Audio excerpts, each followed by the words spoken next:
Well, I'm very excited to be introducing the partnership between Sanlam and The Loeries 2020.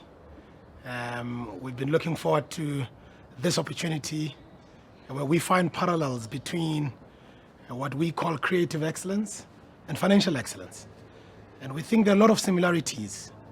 If you think about the smart planning that goes into churning out fantastic creative output along the lines of what it takes to build true financial resilience. We believe that it puts us in a very opportune position as a brand to be able to make a meaningful difference to people's lives. We have a business that is rooted on a purpose of empowering generations to be financially secure, confident, and prosperous.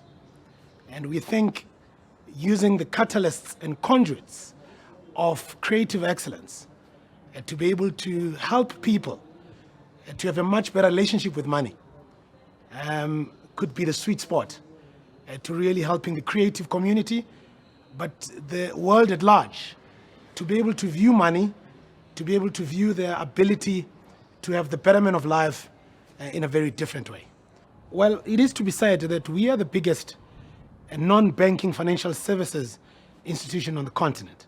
And our strategy is rooted on this very powerful pillar of building a Pan-African champion.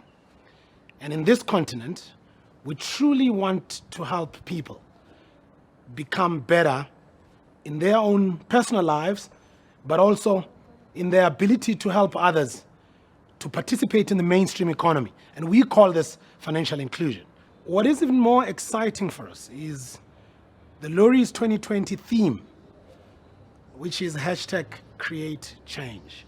We think in a year that's been so devastating, in a year that's ushered so much economic turbulence, in a year that's ushered so many social ills, we think as the creative community, we have the ability to deliver tangible results that can change people's lives, not only financially, but only in their day-to-day lives. My name is Sydney Mbhele. I'm the Chief Executive of Brand at Sanlam, and I'm very happy to be presenting this partnership between Sanlam and The Loeries 2020.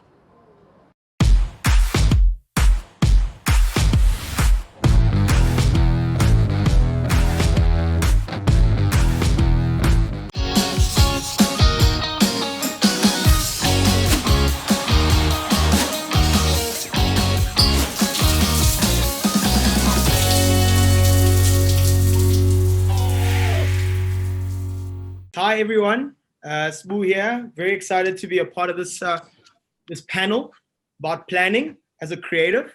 It's interesting, should be very interesting. Thank you, Sibu. Welcome to the discussion this afternoon. And finally joining us on the panel is Viresh Maharaj, who's the CEO of Corporate Sales and Marketing at Sanlam Corporate. Viresh? Thanks, Sydney, and welcome to everyone to the panel discussion today. I mean, Spoo, the name of your company is interesting. I love odd numbers, I love even numbers, I love numbers as long as they keep going up. Fantastic. So beyond just being a partner of the Loeries, of course, we are a sponsor of one of the categories, and a category in particular, which we believe is the power to building, the betterment of lives, using the creative community as the conduits to shifting the boundaries in the lives of our people. And so we're excited to be part of this journey.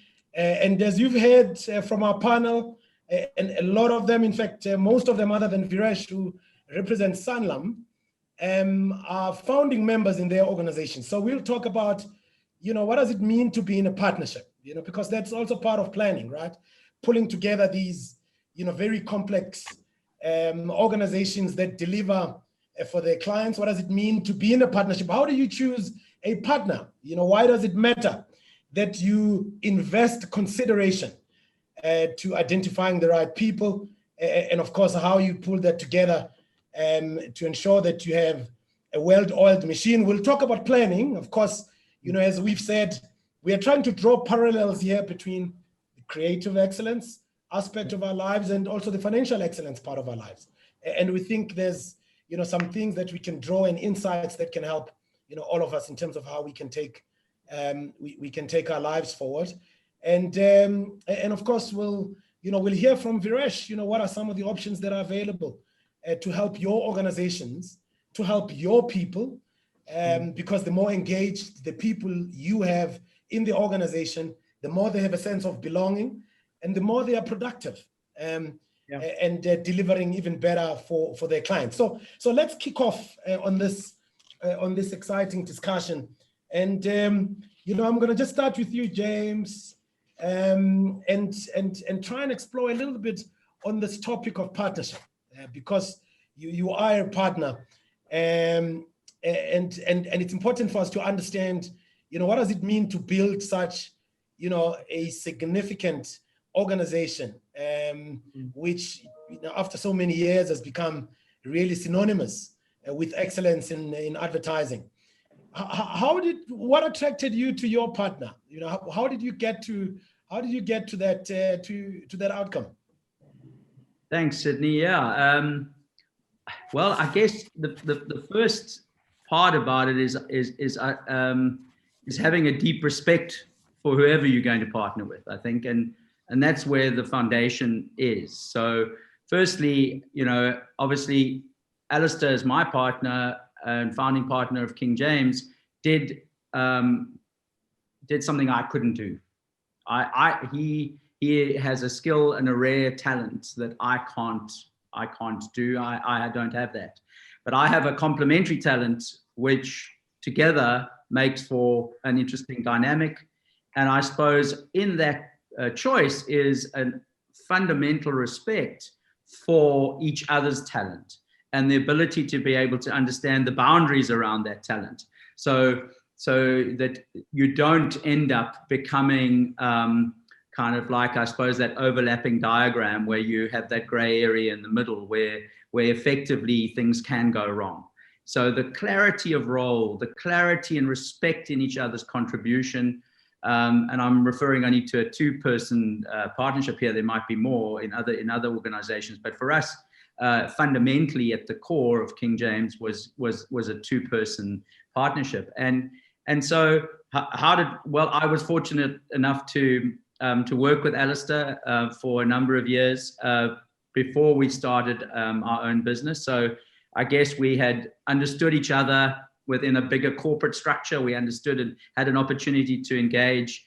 And my portfolio of clients and brands, he was the lead creative within that agency. So we had sparred already, so that was really good. And we could then kind of back ourselves to know we were similar, like-minded, but yet so different that we could make this thing work. And that's what led to the ultimate discussion and the spark, which then resulted in the formation of our business together.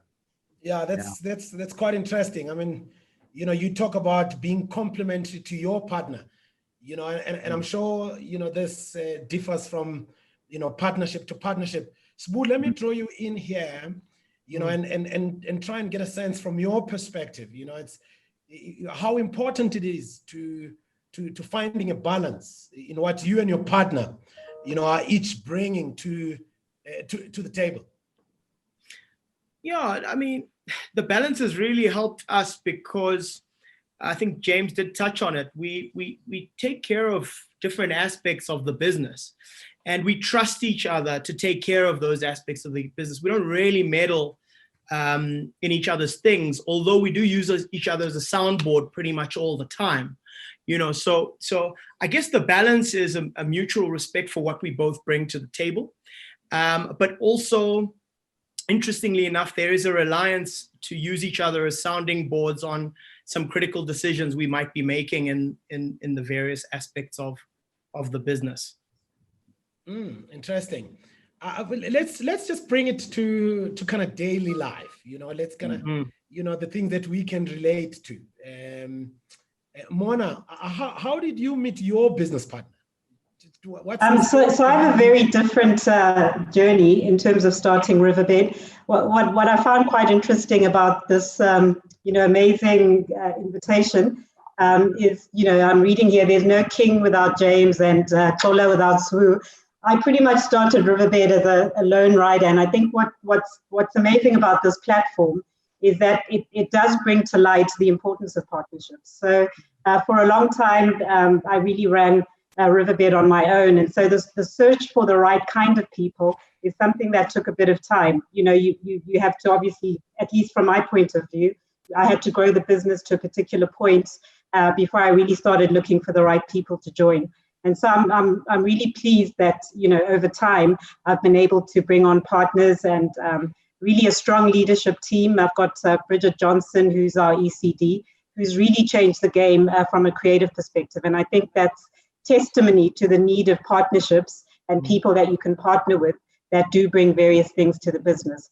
And so, everything, obviously, that creativity being core to delivering what we need, but also from a client service perspective, etc., operations, that's also been really important. So completely understand the partnership space. I think on reflection, probably something I should have done a lot sooner.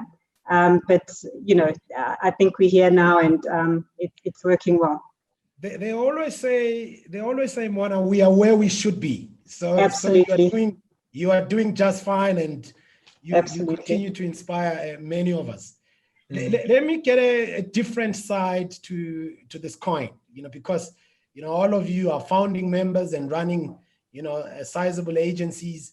Viresh, you sit on the other side of the table, right? And you are able to see this from a different perspective. And I'd like to understand from you, organizations like these ones, what do you think they're looking for? What do you think clients are most looking for from a business partner? What's your sense in terms of what you've seen in the work that you've done?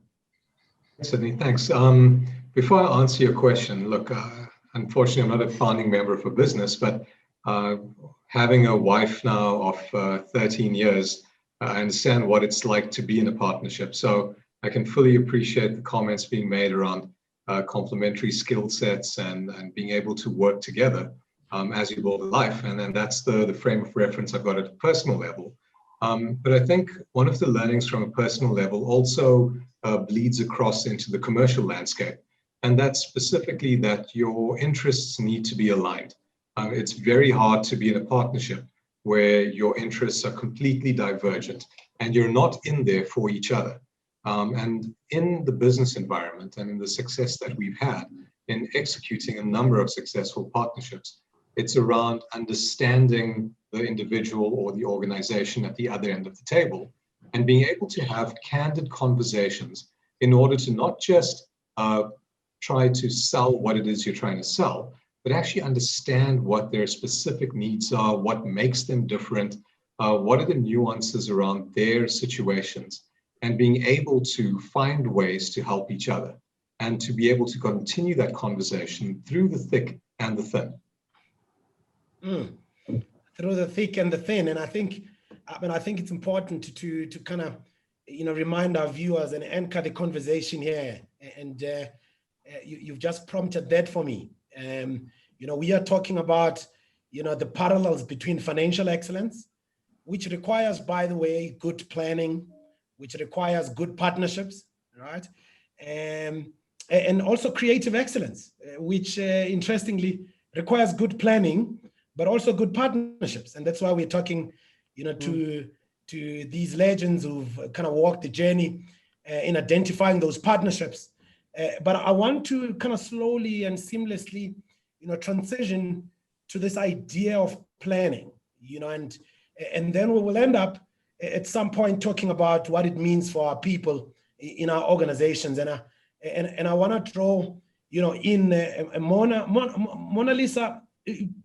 It's interesting that, we in this journey, we all go through the lowlights and we go through the highlights in your partnership, and you don't have to reveal the things that we shouldn't know, but in your partnership, I'd like to understand how as you go through these low lights and highlights, how planning sort of has played a role either in your life or in your organization. No, absolutely. I mean, I think I'd like to just start by saying Simon Sinek has this interesting quote where he talks about, Martin Luther King didn't say I have a plan, he said I have a dream. And, it was really that dream that people bought into. And I think, even before the planning, all of you need to buy into that vision. And so when you are going through those highs and lows, it's really that vision that keeps you waking up every day and focusing on how you're going to get through things. And that for us is pretty much the underlying foundation that sees us through a lot of difficult times. But I'm also very big in terms of planning. I think without the plan, those visions can never be realized. And as such, especially obviously, I think all of us have been tested, during COVID, and planning, I think, has really become a lot more key. So maybe not focusing so much on sustainable plans, but really focusing more on a lot of short-term planning and doing that, a lot more robustly and quickly. And so, planning for us has been a very important part of our journey. And I think planning with diverse people in a room also helps in terms of bringing a very different point of view to the table to help us navigate some of the challenges that we've experienced. So you can plan from a financial perspective, but you can't do that to the exclusion of creative being the really key thing that you're selling. So, that's probably been a big learning. I definitely have more of a business brain. I studied accounting, and you bring in a creative who's passionate about creative ideas. How do you bring those two really incongruent things together and deliver plans that are at the end of the day still going to help you deliver on the bottom line? Yeah. It's so interesting. You talk about it it's so effortlessly, as if it was an easy thing. Not at all. I'm almost tempted to actually just throw a follow-up there, to you. How do you hone the skill? Is it trial and error? Do you learn from your peers? Do you read it in books? Is it podcasts? How do you get it right? Look, I think all of us learn from failure. That's definitely something we all learn from. I also believe, and I'm sure all of us, Sue and James, there's this thing called an entrepreneurial spirit that is quite relentless in terms of ensuring that you get through the tough times. But to your point, I think peers, and I'm going to say, financial planners, etc., really become part of the pool of people you bring in to really help you through those tough times, and and to obviously learn. I think being in our industry, we do need to take guidance from either peers or people with some of the areas of expertise that we perhaps don't have. So I've leaned a lot on that. I've read a lot. I read a lot of business books, that help me through it. But obviously, practice is really the only thing that allows you to really zone in and improve in the things that you need to do. That's very insightful. And I'm very aware that in your organizations, there's a lot of particularly financial planning. There's a lot of rigor and detail that you have to go through to ensure that, you are able to account for every minute, for every hour that you invest in any particular job, that you've been briefed in. Sibu, I'd really like to hear from you at this point, from a financial planning perspective. What do you wish you knew at a much younger age? Oh, that I'd get older. Definitely. We were just talking about the partnerships and planning. When we started The Odd Number, we actually registered the business in 2011, and we managed to find ourselves a client. And when we earned that first paycheck, I think we spent it that same weekend and realized that there was a lot more work and planning to get into it. So we only really officially launched the agency in 2015. And the reason for that is because I think back in 2011, we had the dream, we had the idea, but we didn't have a plan of how it was actually going to work out, right? I think the plan was really just to make some money. But over the years, as we kind of grew in the industry and in our various areas of expertise, I think it became quite evident that for what we want to embark on, we need quite a rigorous plan. And I think when we really got into it in 2015, I remember, I think it was as a creative first time really being exposed to an Excel sheet. I think they used to really turn me off. And I sat with Golo, who was my finance partner, and we planned a roadmap for 5 years. And that plan, we kind of iterated over the years. So what we didn't know when we were younger was that there's more to it than just making money. You have to sustain. You have to sustain over a long period of time, and you have to have specific goals over a long period of time. And I was quite impressed with the fact that we'd keep checking with our plan yearly. And just last year, well, just this year actually, sorry, I'm saying last year, we completed that 5-year plan, and we're exactly where we wanted to be as an agency holistically. So we learned some tough lessons in the beginning, as fun as it was to make those mistakes.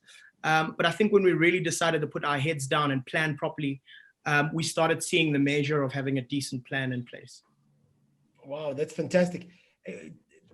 I mean, if we were not virtual and we were on stage, as I facilitate the discussion, I was going to ask you to just whisper to me, that first paycheck, what did you really spend it on? Let's just say it was a decent paycheck, and it took a weekend to get through it. Gosh, well, look, we should have been a fly on that wall. Yeah. The good thing is that the story ends well. So we like that. So we like that. James, if you were to give your younger self a piece of financial advice, what would you say to yourself?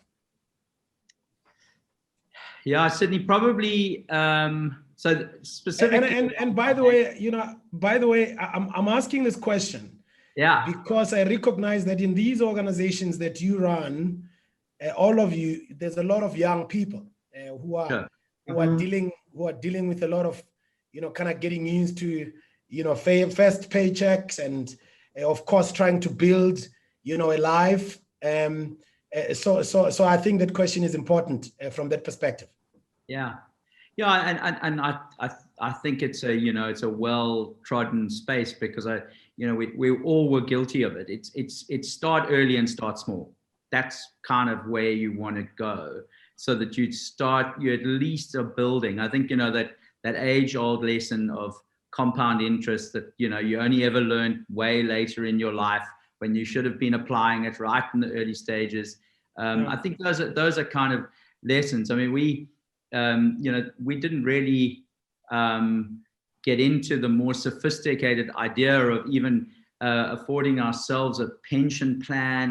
HR was not even in the early years of starting the agency. It was cobbler's shoes. That stuff was left for. We were busy trying to make an ad or do a piece of communication, and that was it. It wasn't.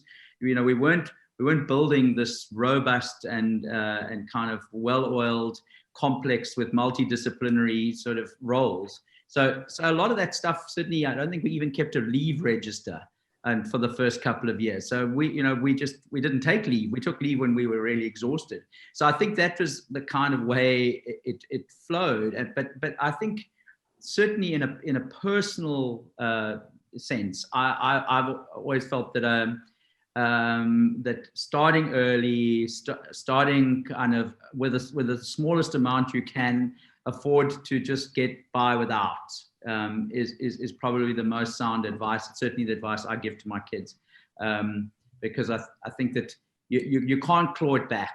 It's incredibly hard to kind of claw back once you're up and going, unless you're a very fortunate person and you end up being hugely successful. So, but in a business sense, it was quite interesting. We didn't have, unlike Sibu, and I'm not sure, Mona, but we didn't really believe in a 5-year plan when we started out. We had an ambition and a dream, but we didn't really have a plan, because I think what we wanted to be much more focused on was the kind of the here and the now, and what we could affect change on now. So yes, obviously the foreseeable kind of 6 or 12 months, we had an idea of how we would want to run things. but we never built lofty plans because we were still finding our feet, and we knew we were vulnerable as a small and young business. So we focused just on the excellence of what we could, of what we could do, and we figured if we put one step in front of another through that excellence, it would stand us in good stead, and it did, luckily. We put money into the reception area and not into the studio. So we looked really good out the front, but we were horrible in the back. And we did things like that because that was where we invested our money in trying to kind of, I suppose, have this dream and ambition to be something bigger. But equally, we weren't beholden to anything that would either disappoint us, I suppose, or something that would shackle us too tightly from being flexible and adaptive as we traveled through our growth. Yeah. I mean, what I hear here is that, and I want to draw Viresh into this conversation now because he's the guru, in terms of financial planning, in this panel. Is that there's two different slithers. The first one is, James talks about, we didn't have a leave register, we didn't invest in the right sort of capability, et cetera, et cetera. So that's kind of the first part, which is about how do we make these organizations battle ready for what they have to deliver. And then there's a second slither, which are some of the things that have come through. Sibu made a mention of the first paycheck, for example, and I'm sure a lot of people and young people in particular who in this working environment are also battling with the complexity of ensuring that they build a legacy for themselves and they live the best possible lives. Viresh, this personal kind of financial planning, what have you learned about it? Let's start with that one, because I want to come back later on in terms of how an organization like yours, Sanlam, can assist, some of these, agencies and organizations to be able to build that resilience. But let's start at an individual level, because we are talking about employees here in these organizations. From your perspective, what have you learned about it? So perhaps, Sydney, before I answer that question, I'll take the question that you asked James. I mean, what advice would I give to my younger self? I mean, it's a question I get asked quite a bit in the role that I play. And what I've come to understand is if I could give one piece of advice, it would be to marry rich. And so that's the one I tend to go back. But short of that, that takes a financial plan, and that gets to your actual question. A financial plan is not necessarily something that is out of this world or has to be so sophisticated or complicated that you can't engage with it. If it's that complex, then it's not a good plan. So my advice to each of you watching this today, whether you're in a position of influence or power as executives within your agencies, or whether you're in the situation yourself, the very first step is to empower yourself with information and education. And there is plenty of that available off of the internet. You're more than welcome to check out Sanlam's site or various other sites that can provide you with at least a baseline level of knowledge around what is typically required as a building block as you build up this financial plan. The very next step is to get advice and to get help. I mean, I think James, Mona, and Sibu all made the point a bit earlier around partnerships. And that's where you need complementary skills that help you to leverage the best of what you've got from the best of what your partner has to put on the table. And that's where a high quality financial advisor can work with you to understand your specific needs in a partnership fashion to ensure that you're able to make the most of what you've got, whether it's a little right now or a lot, and how to turn that into a plan that gets you to where you want to be. In the financial services context, I mean, there's an old saying that goes that if you fail to plan, you plan to fail. And that's where a lot of us need to learn to take that very first step of starting to plan, even if it's for the next 6 months. It doesn't have to be a 60-year plan. Even if it's just for the next 6 months, what is it that I can do as an individual or as a family to be in a better position financially 6 months from now? Sydney, can I just raise a point? And I always feel I have to do this for the for the women that are also watching this, right? And I think for me, when sort of reflecting and looking back at my younger self, most women and things have obviously changed somewhat. You do, and Viresh, you said it jokingly, but I think as women we feel that our end game plan is to marry rich or to look for the right partner, and so a lot of times we don't necessarily always invest as much as we should in terms of planning and all of that. And if I look at my own situation, I ended up in my early 30s, really divorced and broke with 2 children. And so here you end up, in a situation where you haven't planned, you've been more reliant on your partner. You end up in a situation where planning isn't even on the agenda. You're really just trying to survive and figure out, what to do. I think the big lesson to your younger self is around that, really just being independent and reliant on self, despite the fact that I think all of us have a lot of people that we do need to look after. Finding a way to do whatever is good enough, however little that is. James, you mentioned that earlier, becomes something that, that you do need to look at. And planning becomes important. Yes. Let me ask you this question, Mona. Let me ask you this question. So, do you think creative people handle money differently to other working professionals? To be honest, I don't. I'm not sure. I don't even have anecdotal evidence to support that. I think perhaps it's a perception because they are creative. But I wouldn't really know for sure. Maybe Sbu and James might be better placed to respond to that.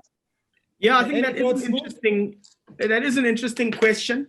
I don't necessarily think fundamentally there's a difference. I think since we started the agency, I have noticed that creative people tend to be a little bit more uncomfortable talking about finances and money, and maybe a little less confident than their counterparts. But just in terms of managing money and handling money, I don't know for sure, just like Mona, if there is a fundamental difference.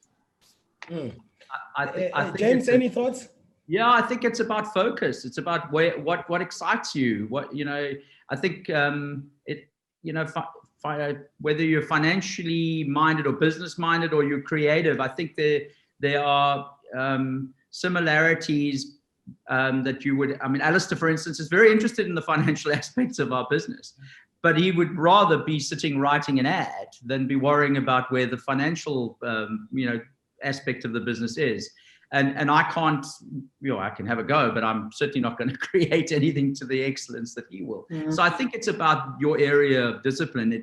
But personally, I think I find, irrespective of whether you're a creative or you're a business person, you have to have inculcated in your very being that financial security, planning, whatever it is, needs to, is there, and it's kind of.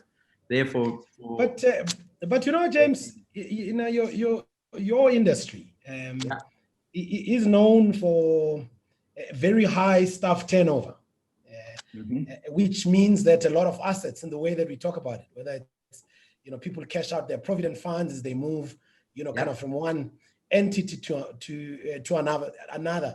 So it's safe to say that money is a big factor here, right? Yeah. How do you think we can prevent this? And I'm, it's not just to you, James. It's to anyone who wants to venture out. How do you think we can prevent this as leaders? Viresh mentioned education, and I think that's obviously the cornerstone of all. But even within our own businesses, I think we've gotten better at providing a measure of guidance and or advice, although we're not trained to offer advice. But I think it's about the advice is about more as an individual taking accountability for the fact that your contribution to a provident fund is actually your money. It's not the company's money. Do not defer to the structure. It's not like, that that amount that comes off my salary every month, that I don't see it because I can't go and spend it this weekend. Actually is your money, and you need to develop a relationship with it sooner rather than later.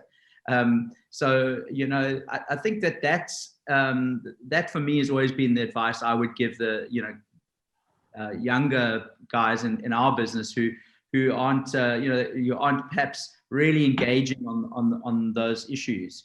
And then when you are engaging on them, just learn the basics, or seek advice from a partner, you know, a financial advisor or the like. But, you know, I think for many years, you know, in my early working, I didn't really pay attention to those. I didn't even know what a group life cover was. You know, we for years didn't have one until it then obviously became law, and you know, everybody needs to have some cover. And fortunately, touch wood, we've had over our 23 years of existence, we've only had one or two instances where we've been extremely, you know, have had a terrible incident, and we've been extremely grateful for having that cover for our employees, because, you know, and for them to understand that they have that cover is also important, because it covers them broadly, in the sense of if something was to happen to them, if they were to fall ill, or if they were, you know, to unfortunately no longer be able to work. All of those things are important. So, you know, and that stuff, funnily enough, Sydney and Viresh, that stuff you can't plan for. You just got to know that you're very fortunate to have some cover in it, and hopefully the company has taken some accountability for that as well. But getting to understand that you have it and know that it's there and know that it's yours to manage, not just somebody else, I think that's key. I want to pick up on the point around planning, and before I do that, I just want to remind our viewers that we are having a conversation here about, you know, the parallels that we see in creative excellence, developing really beautiful, you know, pieces of advertising or activations which require good planning and good partnerships. The parallels of that vis-a-vis, you know, financial excellence, which also, by the way, requires good planning and partnerships. And we're trying to inspire you to be able to make the right decisions at the right time. I want to come back to this idea of planning. As I said, you know, how, I mean, in this very turbulent environment in which we find ourselves, you know, how do you make future business plans in such uncertain times? Look, it's been very difficult. I mean, it was quite a surprise hit for, I think, a lot of us. You know, I think we've used a lot of the time to reflect on the business and where we are. We've used a lot of time to start putting in place. I mean, we're pretty sure that, you know, there will be a time when we come out of this period. So we've spent a lot of time thinking and, you know, kind of reflecting on what our vision is, finding our center again, and throwing forward to what we'd like to look like, you know, in a year's time. But also through this time, we've just been iterating and iterating and iterating. I think not a lot of us had much knowledge of what we were getting into, where we all are, and for how long, and what it all means. And I think as we learned new knowledge and we spoke to people, counterparts who were also going through the same thing, we were able to iterate on some of the plans that we were sort of starting to grapple with and put into place. But there was definitely, it certainly didn't feel like there was we could have a set and guaranteed certain plan. I think it just became, keep your vision in mind, keep your eye on the prize, where you'd like to be, dream maybe bigger, and then go through it and iterate as you go. Yeah. So I'm the only client here, you know, from a marketing perspective, and if I was your client, and I'm glad I'm not asking James this question, if I was your client and you wanted me to kind of sympathize and understand what you're going through, what if you had a choice, if you had a chance to appeal something to me, what would you ask me to do or to understand? What sort of, how would you want me to come to the table?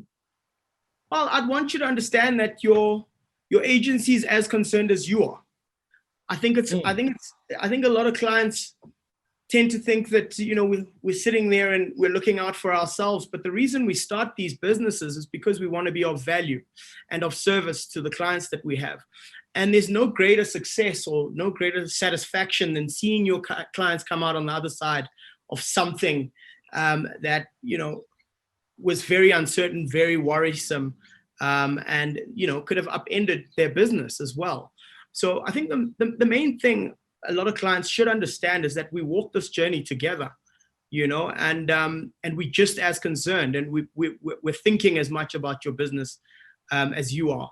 At least we'd like you to think. So I fully understand that, and I relate to it. It also requires a little bit of humanity as we go through these times, a bit of humanity and understanding that it may not be there for forever, that we are going through potentially a phase, and in the true spirit of partnership, we can hold our hands through this time to be able to get to the other end and be able to truly ensure that we have very solid partnerships. Viresh, this notion of partnerships not truly coming together as it should does create a little bit of financial stress for organizations, and then consequently for employees, right? In these agencies or any other organization for that matter. In your sense, how do you understand this idea of financial stress, and why should we address it? Well, look, Sydney, over the last couple of years, we've been conducting research called Sanlam Benchmark Research, and we've evaluated the financial stress of South Africa's employees. And even prior to COVID-19 and the lockdown, financial stress, and we called it at the time, we called it a pandemic, even as late as last year. Over 70 to 75% of South Africa's employees reported experiencing different degrees of financial stress.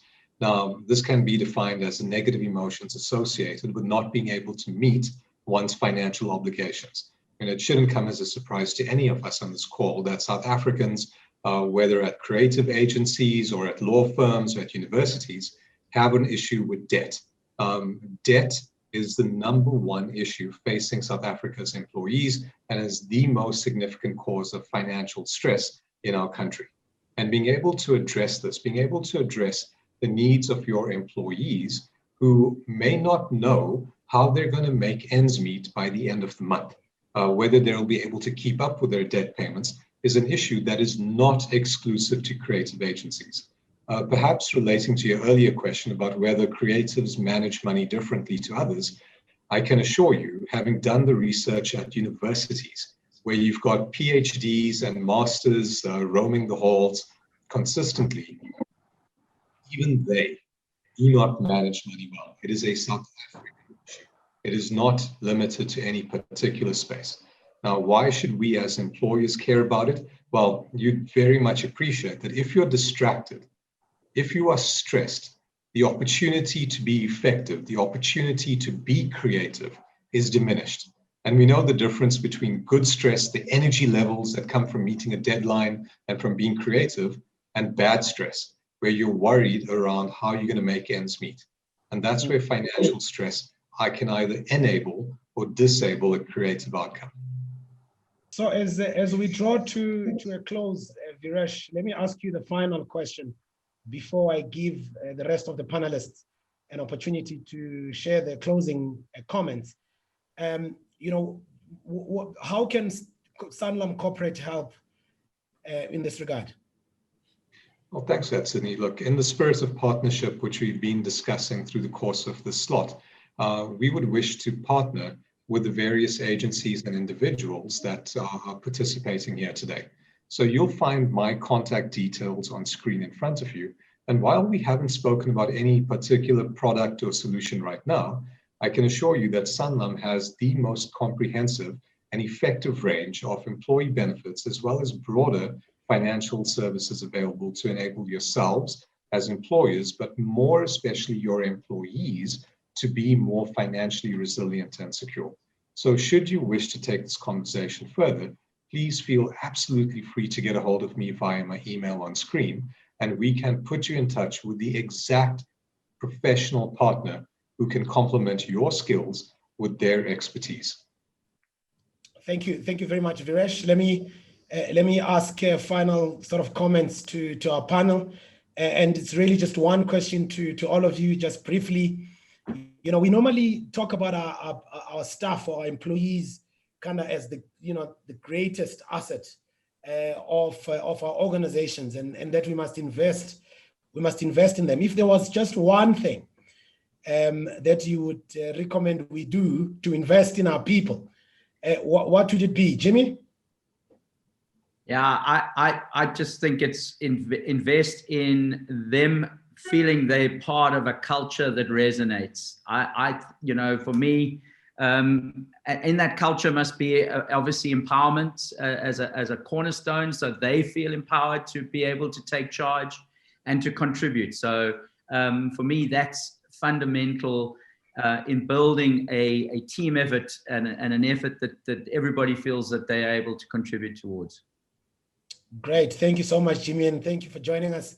Yeah. Sbu, what are your thoughts on this last question? Yeah, I mean, just like we review our people, I think they should review us, and I always encourage the guys that work for us is to always kind of reflect on what contribution we've made in their lives and use us to reach whatever goals that they're planning to achieve over a period of time. So yeah, just like we'll have your KPIs, you should have ours and hold us to them. That's fantastic. Thank you so much for your contribution. Mona, your thoughts on this one? Look, I share the same sentiments as James. We've invested a lot of time this year, particularly because of how vulnerable we all are through COVID, just really around building what we call our care culture. And really that investment also needs to be, needs a tangible manifestation in terms of how you show care within your organization. And so I believe, Viresh, things like the employee benefits, etc., has been a big part of us being able to show that care to, to our employees, and has made them less vulnerable during this time. And so that's also really important. And partnerships, I think, more so than ever, the partnerships piece is really key. Yeah, that's great. Well, thank you so much to our panel. Thank you. From Sanlam. Thank you, Sydney. We've got James from King James. We've got Sbu from the Odd Number. And of course, we've got Monalisa from the Riverbed agency. I hope all of you have been inspired to plan for your financial future. We've said it just so happens that the kind of planning it takes to secure a future is not dissimilar to the planning that it takes to execute great ideas. Behind every bold creative, there's smart planning. Thank you for joining us. And thank you. Thanks for the opportunity. Thank you. Cheers, guys. Thanks, everyone. Thanks, Sydney. Thanks, Viresh.